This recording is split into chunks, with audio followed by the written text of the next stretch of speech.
Dans cette formation JavaScript, nous allons voir comment il est possible de récupérer les informations sur les coordonnées du pointeur de la souris pour pouvoir les exploiter contextuellement.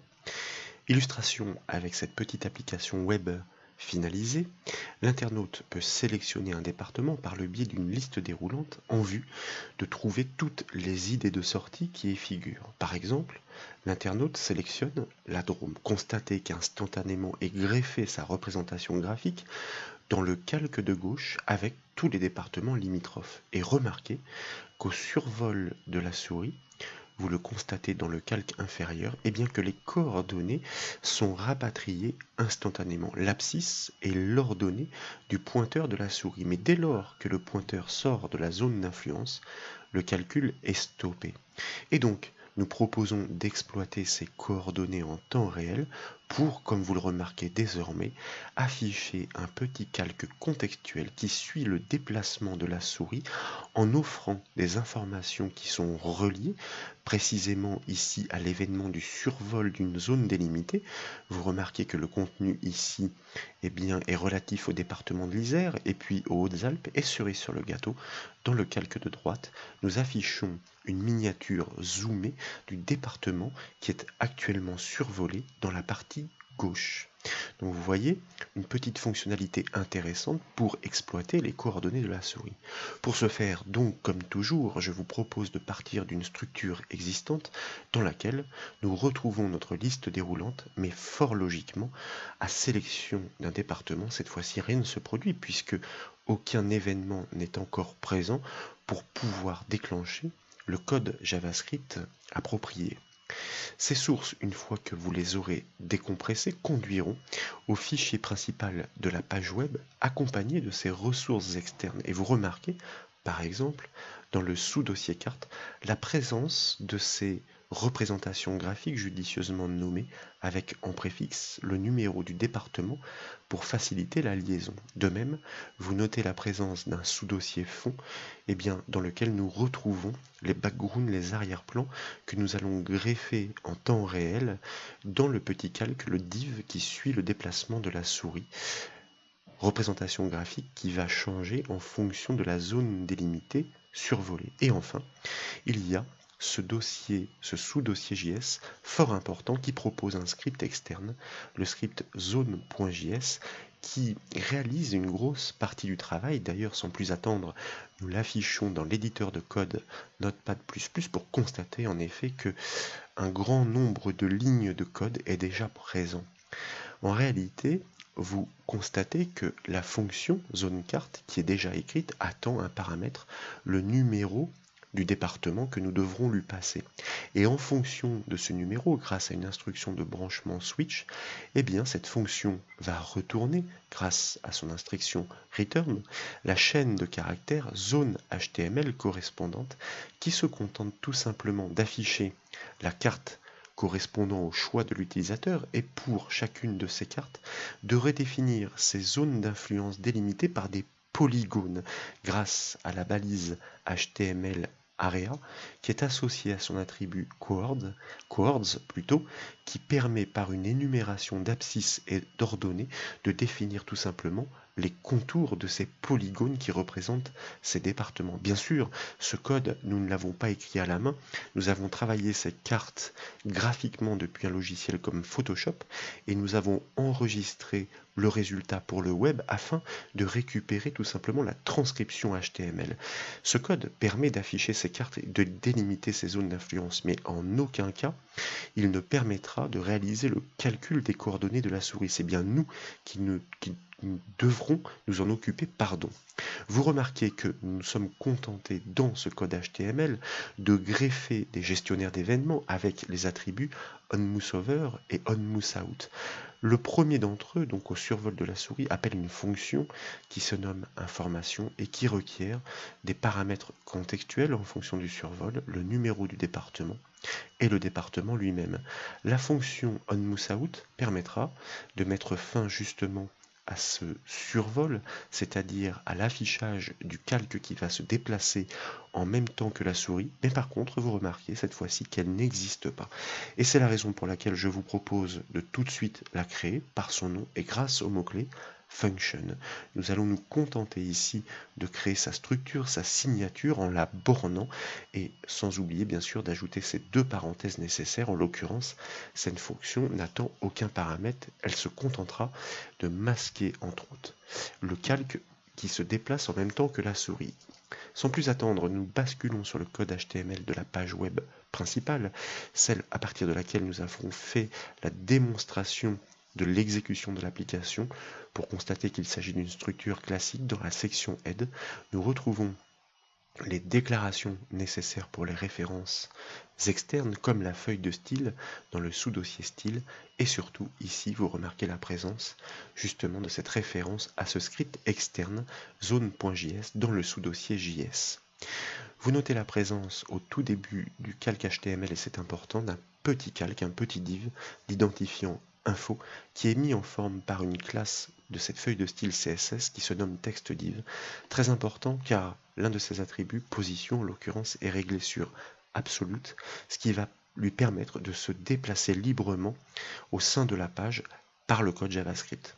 Plus bas, si nous naviguons dans ce code HTML, vous notez la présence à partir précisément de la ligne 47 pour un éditeur Notepad, du contrôle select qui permet de matérialiser cette liste déroulante d'identifiants choix d'EP, une fois encore c'est important, avec l'énumération grâce à sa balise encapsulée option de tous les départements qu'il propose. Et puis il y a l'imbrication et l'énumération des autres calques, celui de gauche qui se nomme colonne gauche, celui de droite, colonne droite, et celui du bas, aperçu dans lequel nous afficherons en instantané les coordonnées de la souris.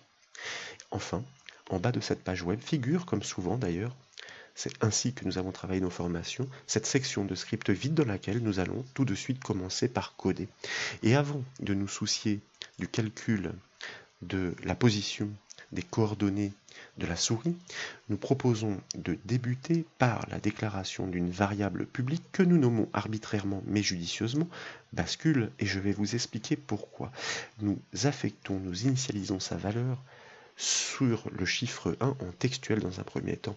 Nous exploiterons cette variable publique dont la portée ira au-delà de la portée de chacune des fonctions que nous créerons pour que chacune puisse la connaître, de manière à pouvoir basculer l'état d'une valeur à une autre. Lorsque bascule vaudra 1, cela signifie que nous pourrons initialiser le calcul des coordonnées et lorsqu'elle vaudra 2, nous devrons stopper l'exécution du code.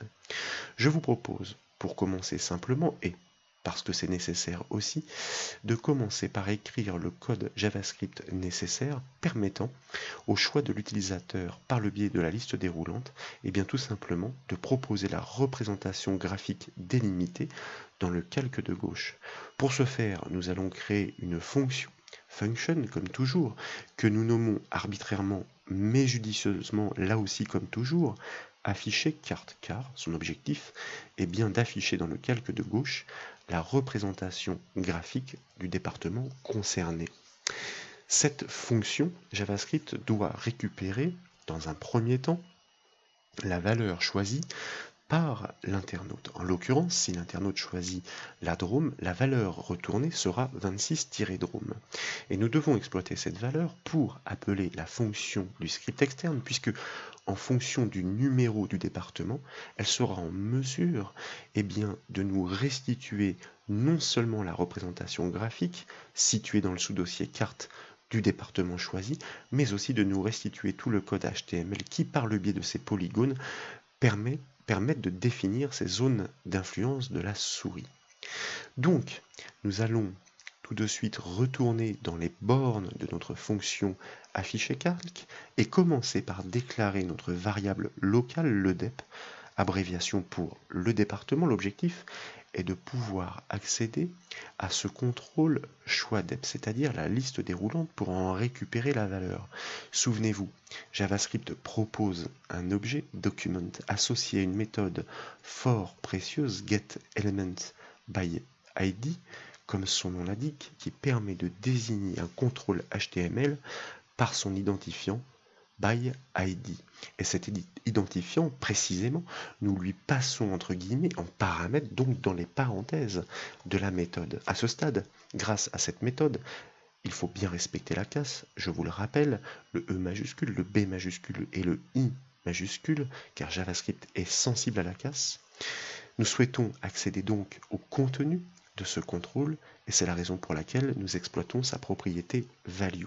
Mais sa propriété value va retourner la valeur complète de l'information ainsi sélectionnée. Or, nous souhaitons récupérer essentiellement les deux chiffres qui permettent de définir le département. Et c'est pourquoi nous choisissons, comme nous l'avons déjà fait au travers d'autres formations, d'exploiter la méthode JavaScript sur les variables de type texte, string, la méthode substr, donc pour substring, qui permet de prendre une sous-chaîne dans une chaîne en partant d'une position définie, ce sont les paramètres que nous devons passer à cette méthode, à partir de l'indice 0, premier caractère, sur une longueur de 2 caractères, précisément donc le numéro du département. Et nous devons donc exploiter cette information pour la passer à la fonction zoneCart qui va nous retourner la chaîne de caractères correspondante. Et dans le même temps, tant qu'à faire, nous choisissons d'afficher ce résultat restitué dans le calque colonne gauche. Comme toujours, donc, il s'agit d'exploiter pour l'affectation, dans cette écriture, notre méthode getElementById de notre objet document en précisant spécifiquement le contrôle HTML auquel nous souhaitons accéder. Il s'agit ici de colonne gauche, et ce n'est plus la propriété value qui permet d'accéder au contenu d'un calque, car il ne s'agit pas d'une liste déroulante. Il y en a deux possibles. Il y a inner text, nous avons déjà exploité les deux dans d'autres formations, et surtout, pour nous ici, inner HTML qui, comme son nom l'indique, permet de reconstruire à l'intérieur du calque la structure HTML que nous allons restituer par appel de la fonction zoneCart, que nous appelons donc fort logiquement par son nom, et à laquelle nous lui passons le paramètre tant attendu, à savoir le numéro du département zoneCart de l'EDEP. Je vous rappelle que nous pouvons appeler cette fonction externe par son nom grâce à la référence qui a été réalisée en en-tête de notre page web. Cela signifie qu'à partir de ce point, elle est connue et elle peut donc être appelée par n'importe quelle autre fonction. Cette fonction, pour pouvoir s'exécuter, doit être appelée. Elle doit être appelée au changement de valeur détecté dans la liste déroulante.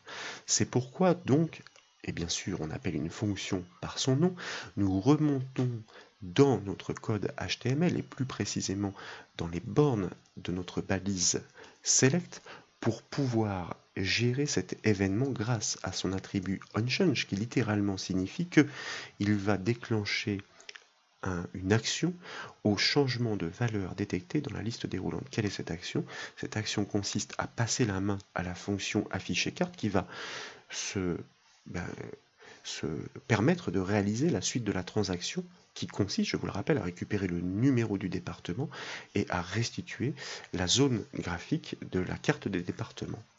Maintenant que cet événement est géré, qu'en est-il si nous testions ce code à ce stade? Nous enregistrons les modifications, nous retournons sur notre page web d'origine, je vous rappelle celle qui est totalement neutralisée car dénuée de code, et nous allons la rafraîchir avec la touche F5 du clavier. Désormais donc, si nous choisissons un département par le biais de cette liste, constatez que instantanément, et c'est parfait, effectivement la représentation graphique concordante vient bien se greffer dans le calque de gauche. Donc une partie du travail est déjà réalisée, mais à ce stade, bien sûr, nous ne sommes pas encore souciés du calcul en temps réel des coordonnées de la souris en fonction du déplacement pour pouvoir à l'issue fournir ces informations contextuelles à portée de clic pertinentes pour l'internaute. Donc, la première étape étant réalisée, je vous propose de revenir dans notre code de notre page web et nous allons commencer effectivement à écrire la fonction qui va permettre de prélever les informations sur les coordonnées de la souris. Function, donc le mot-clé pour initialiser la création de notre fonction que nous allons nommer arbitrairement mais judicieusement toujours position souris. Si nous voulions être cohérents d'ailleurs, nous aurions dû reproduire l'underscore entre les deux mots tel que nous l'avions fait pour la fonction afficher carte. Avant de commencer à coder cette fonction par le biais notamment des variables nécessaires au stockage des informations des coordonnées, nous allons réaliser le petit test dont nous parlions en début de code grâce à cette variable bascule qui, en fonction de sa valeur, va tout simplement retranscrire l'état qui permet ou non de continuer l'exécution. Et je vous rappelle que si d'aventure cette variable avait été basculée sur la valeur textuelle 2, eh bien cela signifie qu'en aucun cas nous devons poursuivre l'exécution du code. Ce test se vérifie dans une instruction if, comme toujours, l'égalité grâce aux deux symboles égales qui se suivent, et dans ce cas donc nous exploitons notre instruction return qui, comme son nom l'indique, va permettre d'abandonner l'exécution du code qui suit. Dans le cas contraire, qu'il n'est pas d'ailleurs nécessaire de préciser par une instruction else, puisque s'il n'y a pas de return, ça veut dire que l'exécution se poursuit chronologiquement, nous pouvons donc déclarer les variables nécessaires que nous nommons arbitrairement poseX pour l'abscisse, car si la valeur vaut 1, effectivement, le code se poursuit car le test de la fonction si if n'a pas été vérifié, et poseY donc pour l'ordonner. Maintenant que nous avons déclaré les variables nécessaires pour prélever ces informations sur les coordonnées, nous allons exploiter un objet JavaScript qui est tout à fait particulier mais qui est fort précieux afin d'affecter l'une et l'autre des variables en commençant par poseX pour l'abscisse. Cet objet JavaScript se nomme event. Il permet au sens large de gérer les événements qui se produisent sur la fenêtre du navigateur. Et en l'occurrence, il propose une propriété qui se nomme clientX qui permet de retourner la position, ou plus précisément l'abscisse du curseur de la souris, mais attention, par rapport à la fenêtre d'affichage du navigateur. Et nous allons voir qu'il va nous falloir corriger ce résultat dans certains cas. Et fort logiquement, pour poseY donc l'ordonner, eh bien cet objet event JavaScript propose la propriété clientY, respectez bien la casse X et Y en majuscule, le fameux camel case de JavaScript, c'est-à-dire cette casse chameau, sans laquelle eh bien, ces propriétés ne seraient pas reconnues et donc pas exploitables. Je vous disais que ces positions sont donc retournées par rapport à la fenêtre d'affichage du navigateur. Nous allons devoir les réajuster parce que l'utilisateur pourrait très bien avoir utilisé les petits ascenseurs verticaux et horizontaux pour naviguer au travers de la page. C'est ce que l'on appelle les scrolls. Et donc, il va falloir incrémenter la valeur que nous avons précédemment prélevée, et pour l'abscisse et pour l'ordonnée, afin de pouvoir la réajuster sur ce scroll éventuel. Il ne s'agit plus de notre objet event, cette fois-ci, mais par le biais de notre objet document, nous avons une propriété qui se nomme body, qui littéralement eh bien, désigne le corps de la page web et qui propose une propriété dérivée, ou plutôt un attribut, qui se nomme scroll left.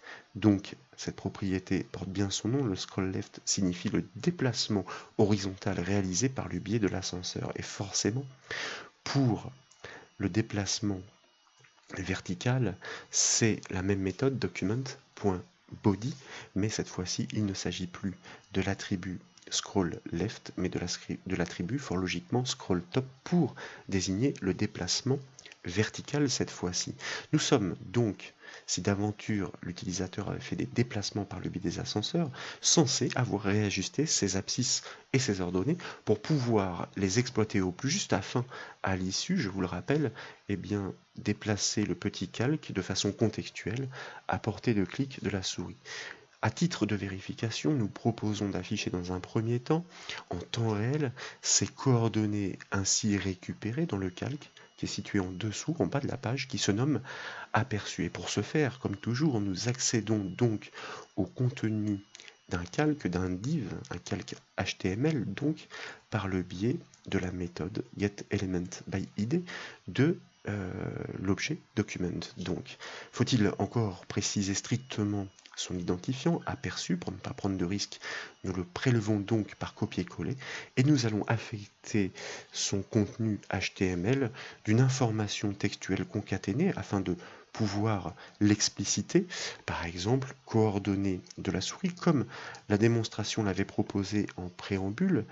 Il s'agit de lister dans un premier temps l'abscisse, chaîne statique que nous allons concaténer grâce au symbole plus à cette variable de l'abscisse, normalement à ce stade connu sous le nom de poseX, que nous reconcaténons avec une partie statique de la chaîne pour pouvoir la poursuivre afin d'expliquer que nous allons maintenant annoncer l'ordonnée que nous reconcaténons donc à cette partie variable reconnue sous le nom de pos y. Nous pouvons terminer l'écriture de notre ligne à ce stade. Logiquement, nous devrions être en mesure de restituer ces informations contextuelles en temps réel. Cette fonction, comme toujours pour pouvoir s'exécuter, doit être appelée, mais elle ne doit pas être appelée par n'importe qui et n'importe quand.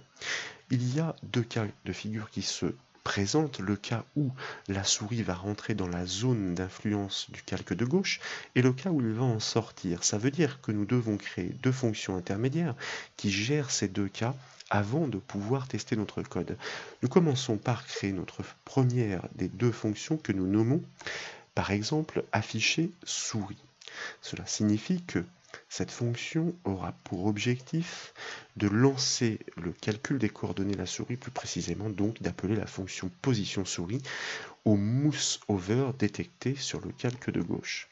Et pour ce faire, donc, nous prenons soin dans un premier temps, si d'aventure, dans une action précédente, sa valeur avait été basculée, de la réinitialiser à 1, pour bien indiquer à la fonction de position souris de pouvoir poursuivre l'exécution du code et de ne pas stopper à cause de l'instruction return.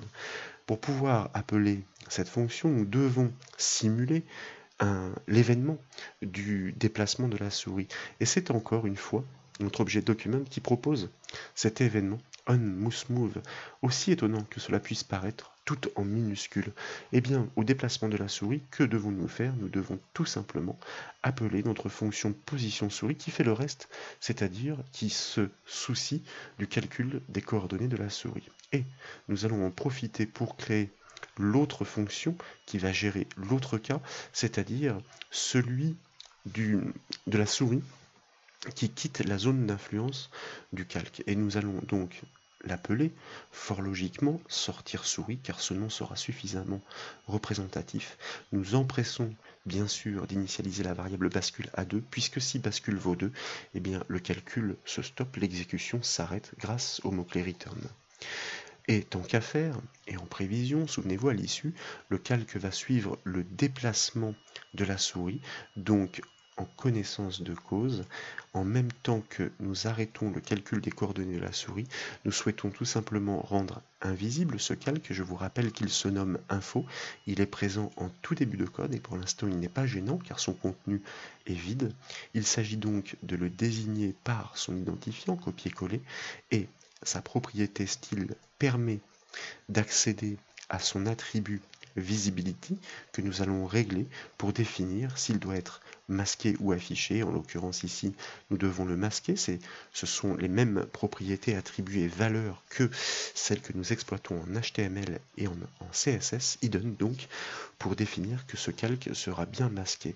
Désormais, logiquement, nous pouvons tester le code, mais si nous avions effectué les appels de nos fonctions, faut-il encore les réaliser à l'endroit précis donc du code HTML, en l'occurrence ici, pour la ligne 62 de notre calque, colonne gauche, lorsque le survol de la souris est détecté. Je vous rappelle qu'il y a un attribut qui se nomme onMouseOver qui permet de gérer cet événement, donc entre double cote égale à quoi?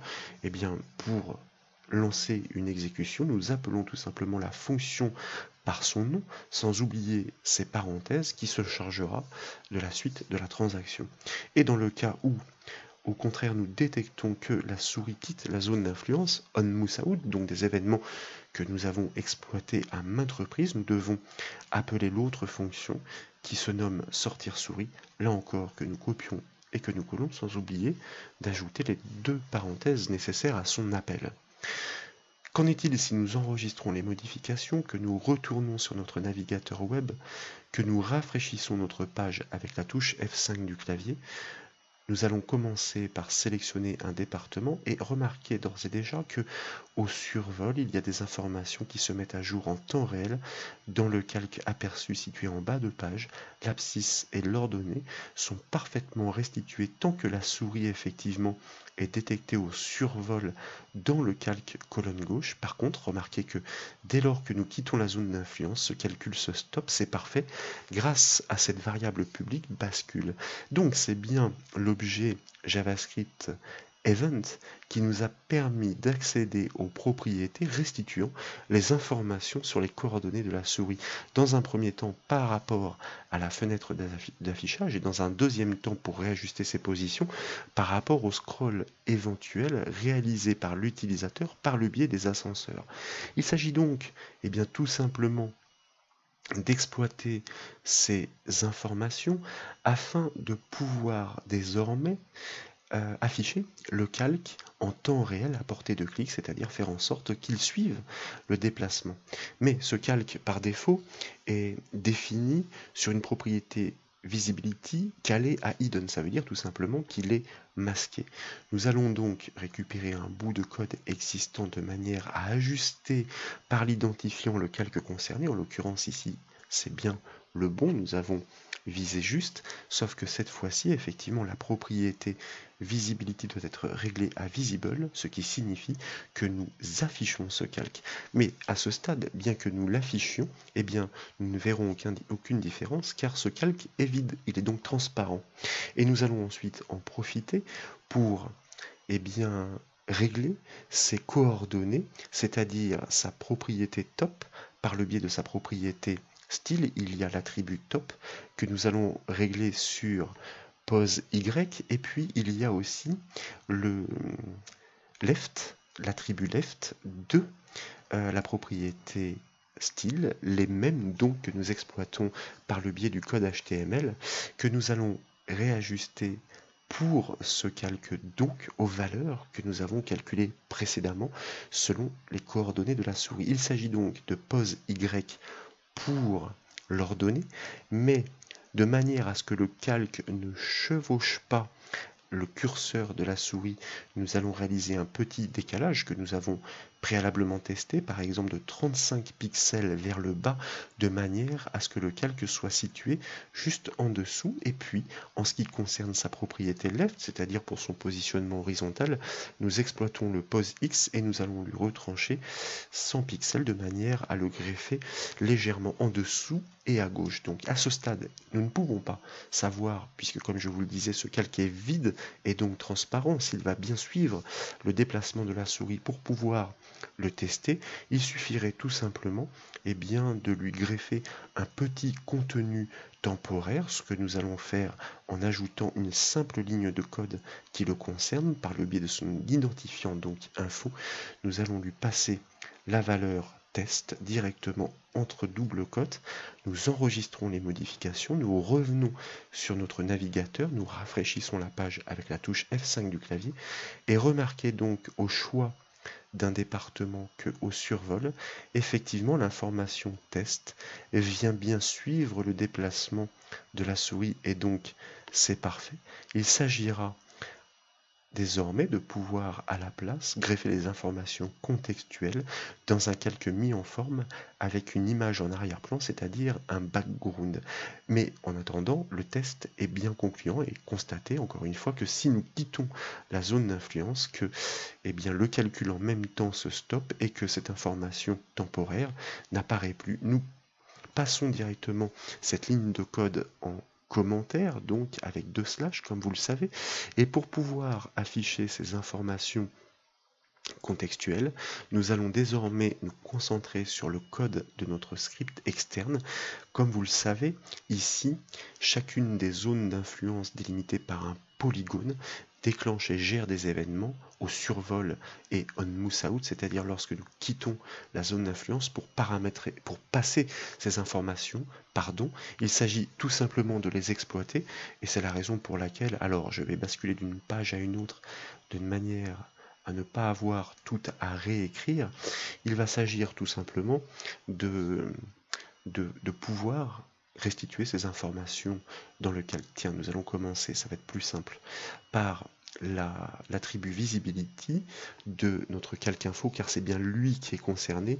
Nous devons commencer par le rendre visible si d'aventure il avait été masqué au mouse out précédent. Puis, dans la foulée, nous pouvons commencer par écrire les informations contextuelles que nous souhaitons y greffer. Et une fois encore, donc, il s'agit bien sûr de la propriété inner HTML d'un div par le code JavaScript. Il s'agit ici de réaliser une légère mise en forme par le biais des balises HTML, BR dans un premier temps pour réaliser un saut de ligne, un texte statique qui consiste à annoncer ce que nous allons afficher 2 lignes plus bas, donc 2 sauts de ligne avec BR, et comme nous souhaitons que cette information du département apparaisse mise en valeur, nous l'encapsulons dans une balise strong qui littéralement permet de le mettre en gras. Comme cette information est une variable, eh bien, nous stoppons la chaîne statique entre double cotes, nous la concaténons grâce au symbole plus à notre variable qui se nomme textDep. Notez que c'est bien textDep, le texte du département, qui est passé ici à l'appel du mouse over dans chacune de ces zones délimitées que nous allons donc reconcaténer pour reprendre la partie statique de notre chaîne entre double cotes à une balise strong fermante, car je vous rappelle que quasiment toute balise ouverte en HTML doit être fermée, sauf certaines exceptions comme ces balises BR ou IMG qui sont auto-fermantes. Et nous allons ensuite concaténer ces informations pour pouvoir les positionner les unes à la suite des autres, donc avec un plus égal pour pouvoir reprendre l'énumération de notre chaîne. Ensuite, après le département, nous allons de nouveau doubler notre saut de ligne de manière à aérer la présentation, réaliser une sorte de séparation manuelle grâce à quelques tirets que nous allons greffer à la souris ainsi, et puis de nouveau, alors le copier-coller sauvage effectivement n'est pas forcément ici conseillé. Je vais récupérer ma balise BR de manière à pouvoir réaliser de nouveaux sauts de ligne après cette petite séparation que nous avons pu mettre en œuvre grâce à ces petits tirets. Nous allons poursuivre effectivement l'implémentation du contenu de notre calque info pour terminer par une dernière information contextuelle qui consiste à préciser ici, puisque nous sommes en développement client, que la synthèse des idées de sortie pourra être collectée par le biais du serveur afin, une fois encore, que nous ayons réussi à équilibrer les charges entre le client et le serveur.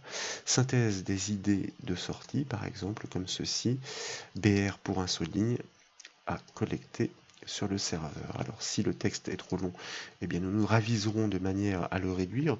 Il s'agira de faire un petit essai. Nous avons rempli les informations textuelles de ce calque, mais souvenez-vous, dans la démonstration réalisée en préambule, il y avait bien une image de fond qui était greffée à ce calque qui est toujours notre calque info désigné par son identifiant donc, mais cette fois-ci pour pouvoir accéder à son arrière-plan, c'est toujours la propriété style et ensuite son attribut dérivé, comme en HTML d'ailleurs et en CSS, qui se nomme background image. Attention, image avec un i majuscule, background image donc, que nous allons affecter à sa propriété que nous devons définir là encore comme un HTML dans un attribut URL qui permet de désigner le chemin d'accès complet.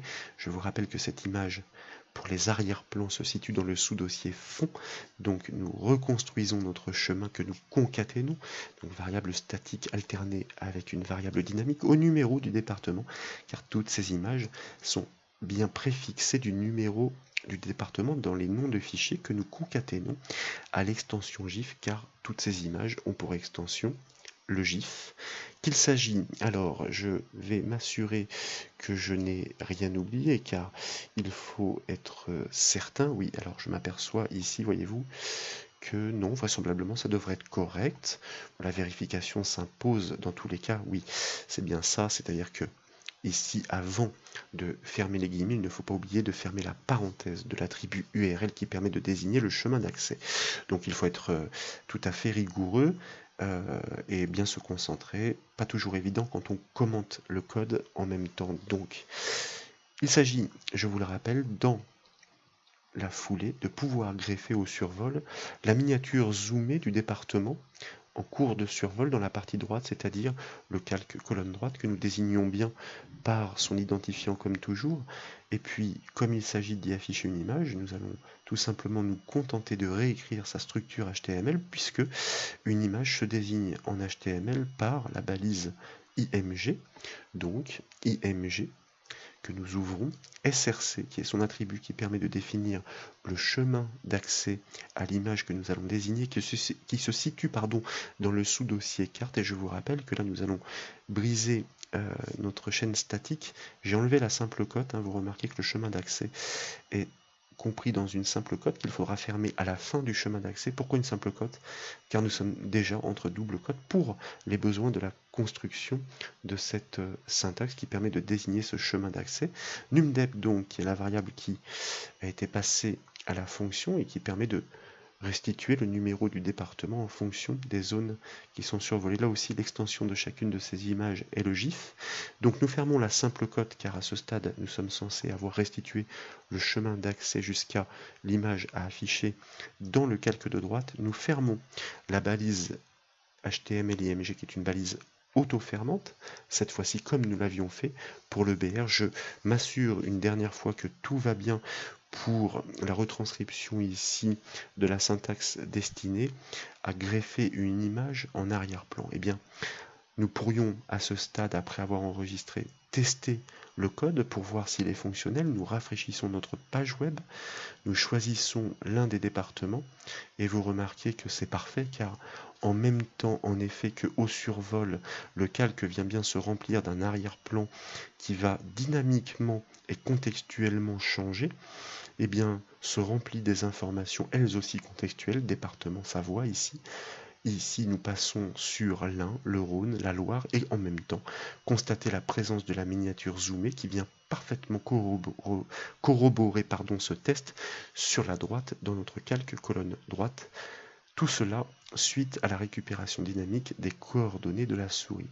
Pour être sûr de bien faire les choses en fonction des navigateurs et de leur version, même si vous l'avez remarqué, lorsque la souris quitte la zone d'influence, le calque disparaît puisque dans la fonction sortir souris, nous avions demandé de le rendre invisible, oui, mais dans certains cas, il se pourrait que seul le calque se masque, mais pas les informations qu'il contient. Ça peut paraître étonnant, mais il y a des cas comme cela qui se produisent, et c'est la raison pour laquelle, par mesure de sécurité, ça ne mange pas de pain.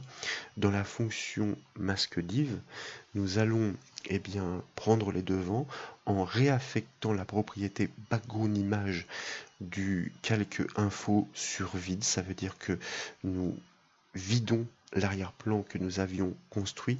Nous prenons soin de réaffecter sa propriété visibility sur hidden de manière à le masquer avec certitude, et tant qu'à faire, nous en profitons aussi pour vider son contenu par le biais de sa propriété innerHTML, car ainsi cela signifie que même si les informations du calque masqué venaient à s'afficher, forcément, si elles sont vides, eh bien plus rien n'apparaîtra. Donc innerHTML égale guillemets guillemets, et nous pouvons ensuite ponctuer notre syntaxe grâce au point-virgule. Bon, ici, nous ne constaterons pas de différence à l'exécution dans la mesure où le code était déjà fonctionnel, mais c'est une sorte de garde-fou pour des cas, on va dire, un peu plus particuliers. Je souhaitais attirer votre attention aussi sur la particularité de cet objet event que nous avons exploité, dans la mesure où, selon certains navigateurs, notamment avec d'anciennes versions, comme c'est le cas avec Internet Explorer, il se pourrait qu'il y ait des dysfonctionnements constatés. Ici, j'ouvre notre page web avec Firefox et vous remarquez en effet que notre calque apparaît bien, mais que le résultat est tout autre, puisque non seulement les coordonnées de la souris ne sont pas récupérées, et c'est la raison pour laquelle, dans un deuxième temps, le calque vient se restituer, se greffer dans sa position d'origine, c'est-à-dire d'abscisse 0 et d'ordonnée 0. Tout simplement, dans certains cas, il va falloir gérer cet événement de la page web d'une autre façon, et je vous propose donc d'améliorer le code de notre fonction position souris pour que tous les navigateurs, y compris les anciennes versions, puissent l'exploiter. Ça veut dire que ce code soit fonctionnel dans tous les cas. Nous allons ajouter un événement que nous passons en paramètre de la fonction que nous avions créée, qui va être exploité par les navigateurs qui fonctionnent d'une toute autre façon. Et nous allons tester effectivement par une instruction if dans un premier temps si cet événement est effectivement géré par le navigateur en cours d'utilisation. Si c'est le cas, donc c'est comme un test booléen en fin de compte, car dans le cas contraire, ça veut dire que le EVT n'est pas reconnu, comme c'est le cas par exemple pour Chrome ou Edge, et bien c'est notre code restant, celui que nous avions construit tout à l'heure, qui s'exécutera pour le calcul de pose X et pose Y. Donc, dans ces conditions-là, comme je vous le disais, lorsque cet événement est bien intercepté, eh bien, c'est autrement que nous allons recalculer ces variables pose X et pose Y grâce précisément à cet objet EVT et aux propriétés qui leur sont associées, PageX et PageY respectivement, pour l'abscisse et leurs données. Donc c'est vrai pour un Internet Explorer, mais c'est vrai vraisemblablement aussi, comme vous avez pu le constater, pour un navigateur tel que Firefox. Donc ça c'est dans le cas où cet événement est effectivement géré, sous-entendu eh bien que la propriété, l'objet event pardon, n'est absolument pas interprété pour ces navigateurs. Dans le cas contraire, comme c'était le cas jusqu'à présent, eh bien nous restons sur les calculs que nous avions initiés. Et logiquement ici, nous obtenons un code qui fonctionne pour tout navigateur. Qu'en est-il avec Edge? Logiquement, il ne devrait pas y avoir de soucis. Nous choisissons l'un des départements et vous constatez en effet que pas de problème. Le calque suit bien le déplacement. Qu'en est-il désormais avec Firefox? Nous allons choisir un département. Souvenez-vous, la démonstration était désastreuse tout à l'heure. Et vous voyez que tout est parfaitement rentré dans l'ordre cette fois-ci, grâce à ce petit gestionnaire d'événements que nous avons greffé dans les paramètres de la fonction.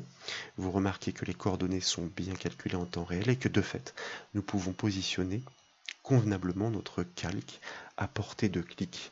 Voilà donc le code de la fonction position souris qui, quel que soit le navigateur, permettra de restituer ces informations sur l'abscisse et leurs données du pointeur pour des exploitations contextuelles comme nous l'avons fait. J'espère que cette vidéo vous a plu. Si c'est le cas, comme toujours, je compte sur vous pour mettre un petit j'aime. Et comme vous le savez, vous pouvez retrouver toutes les autres formations sur le site bombache.fr. Je vous remercie.